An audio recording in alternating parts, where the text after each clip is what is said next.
Hi, I'm Time Hack. Let's begin. Bjorn Ironside was a Viking warrior who lived in the 9th century and would one day become a legendary king of his people. In Bjorn's time, Vikings spilt forth from Scandinavia to raid and pillage Europe. If there was stuff to be taken, they would take it. Vikings loved stuff. Bjorn got his nickname Ironside because after a battle he didn't suffer a single wound in the carnage. It seemed the gods had blessed him with an iron side. This badass had brains, too, with his wits as OP as his brawn. Bjorn led a plethora of successful raids all over Europe, many in France, but even into the Mediterranean as well. After a lifetime of pwning and becoming king, he died an immensely wealthy man, and lives on to this day as a legendary badass. Where some people run out of fucks to give, Flamel never had any to begin with. Born in Syria, he was taken as a slave by the Romans and forced to fight in the Colosseum. But this guy embraced his fate and became a totally kick-ass gladiator. Flamel won his freedom a total of 4 times, but to him, freedom was basking in glory and hearing the masses of the Roman people chant his name. Also, Flamel sold his sweat as a sexual aphrodisiac. Makes sense? He did eventually get died around the age of 30, but damn, he was awesome. Trung Trung and Trung Nhi were born around 12 CE in Vietnam, during an era when the Han dynasty of China ruled their country with an iron fist. Vietnam suffered horrible tyranny under the Han rule, and one day, after severe injustice, Trung Trac's husband made a stand against the Chinese soldiers in their village, and was promptly murdered. Not only this, but the soldiers violated Trung Trung while her husband's corpse was still warm. The sisters were rightly pissed off and started a rebellion. The Trung sisters were taught kung fu since childhood and raised an army of mostly female warriors trained by them in ass-kicking. They pushed out the Chinese from Vietnam in a series of bloody conflicts, but were eventually defeated 3 years later. Their heads were cut off and sent back to the Han capital, where the rulers would pee themselves as they gazed upon the decapitated heads of the 2 badass women who had been brutally ass-kicking their mighty empire for so long. These 2 sisters inspire others to stand against tyranny to this very day.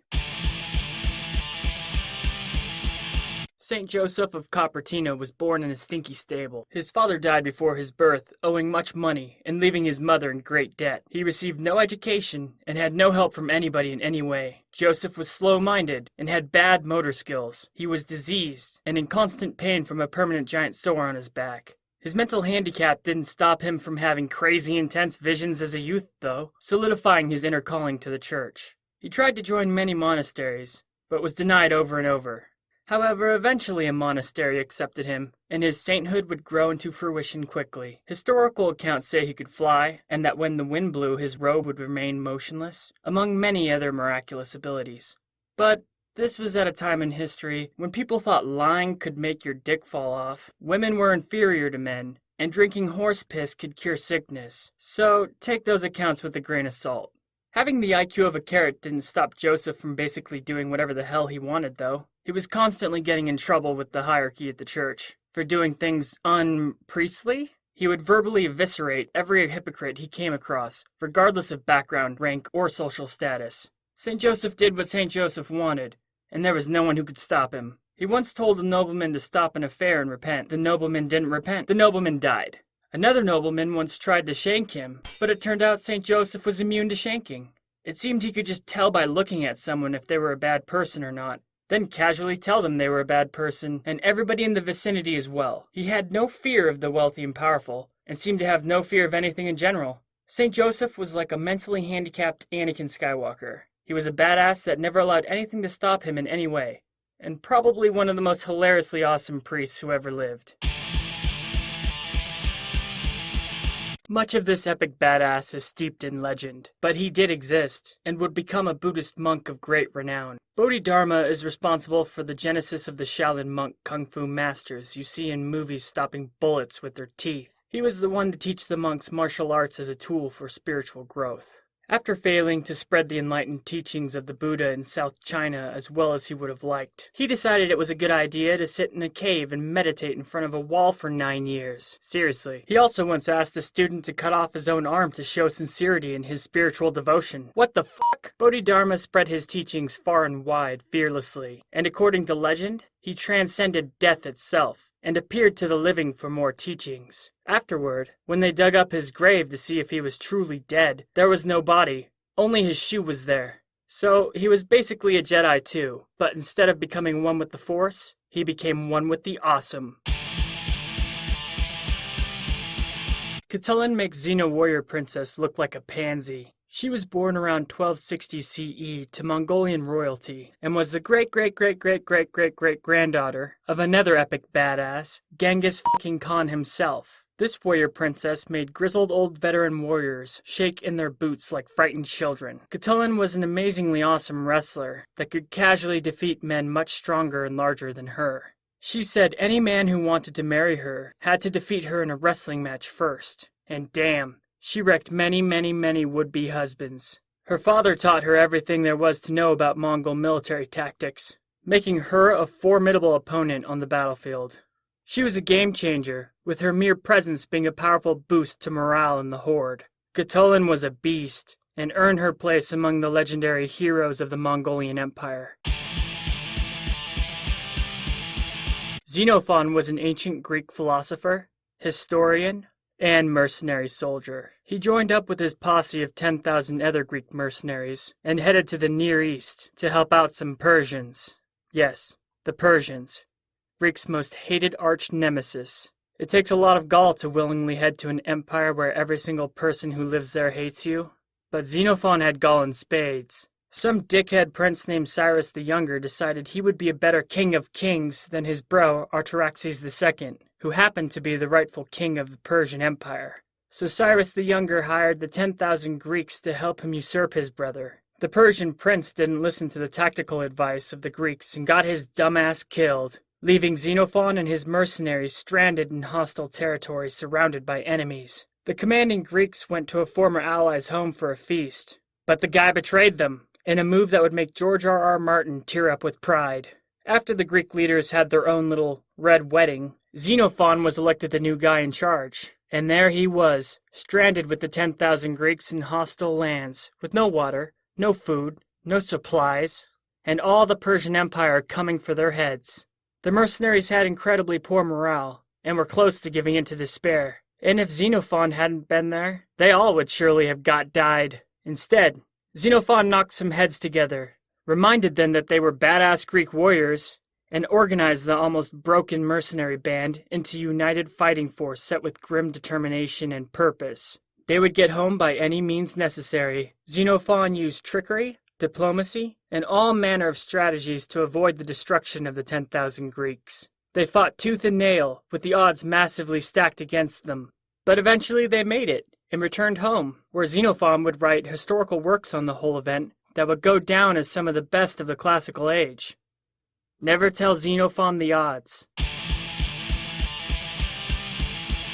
Tomo goes and killed herself by stabbing herself in the face over and over. Yep, that itself could sum up her badass rep. Her adept skill in battle was well known by all, and she made the men around her look like incompetent babies. Born in old-school Japan, she was one of the few female samurai in the history of the country. Tomo fought in a conflict known as the Genpei War in the 12th century CE. This hardcore vixen would ride into the carnage of battle with an oversized sword that would make Final Fantasy characters jealous, and snipe dudes expertly with her trusty bow. The warlord she served said she kicked more ass than any of his other samurai, but hopefully not within earshot of said proud samurai warriors, so that they would not kill themselves to reclaim their honor by being outshone by a woman. Tomo Gozen would take the heads of other champions she defeated in single combat so often, the army camp would stink constantly. Skulltaker here was a badass female samurai you did not want to see on the battlefield. Khalid ibn AlWaleed, or the man who would one day be named the Sword of Allah, was born in the holy city of Mecca around 585 CE. When Muhammad's forces descended upon Mecca, wishing to spread Islam and take the holy city as their own, they were confronted by Khalid, who played the most pivotal role in the defense of the city. The Sword of Allah defeated the attacking Muhammad, yet after the battle, treaties were made, and the Prophet was welcomed and joined forces with the warriors of Mecca.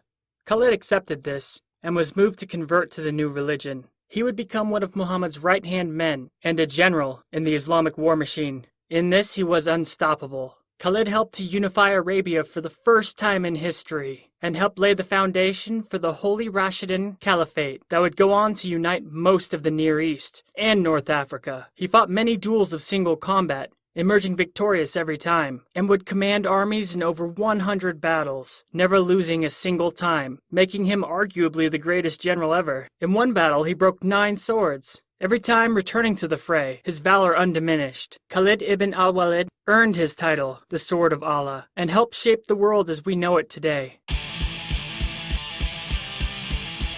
Queen Tameras ruled the Meskhetian people in Central Asia around the 6th century BCE. This badass woman came from a hardcore culture of nomadic barbarian warriors and kicked all the ass. She made a name for herself that would be hated by many, yet revered as well. Tameras defeated and killed, just this guy called Cyrus the Great, King of Kings and founder of the damn Persian Empire, a culture that dominated the known world until the coming of Alexander of Macedon. But when Cyrus knocked on her door, demanding her capitulation and her people's assimilation into his empire, instead of submitting, she decided to face the most powerful military force in the world, head on. She would not submit, not to anyone. Queen Tameras thought it would be a good idea to give old Cyrus the Great a hardcore lesson in awesome. Before the epic battle, Tameras told Cyrus he would drink his fill of blood, and after curb stomping the most powerful man in the world, she decapitated him and dropped his head into a sack filled with blood so he could drink up as promised.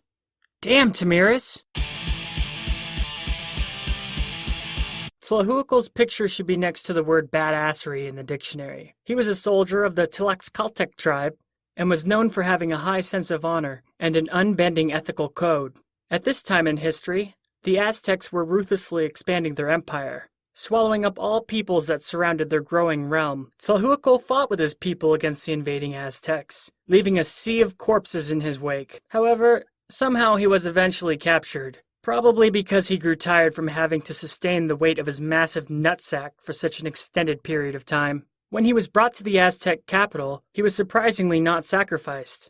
Tlalohuacal impressed the ruling classes and the king so greatly in his time there that he was eventually offered his freedom. That was kind of a big deal, because it had never happened before in Aztec history. However, Tlalohuacal said, "Eat a dick!" He would not return home after being defeated and captured. He boldly proclaimed he would be treated as any other prisoner. The Aztecs, now even more impressed, did the only reasonable thing to do. They gave him an army and sent him off to another frontier to crush their enemies. Tlalohuacal gave in. He would rather die an epic death upon a mountain of corpses anyway. But after kicking all the asses and winning all the battles, Tlalohuacal got bored of being an unstoppable god of war. And besides, his honor was still tainted. So he went back to the Aztec capital and demanded the king execute him. The Aztec king, not wanting to offend the god of badassness, instead offered him the permanent command of all military Aztec forces for life.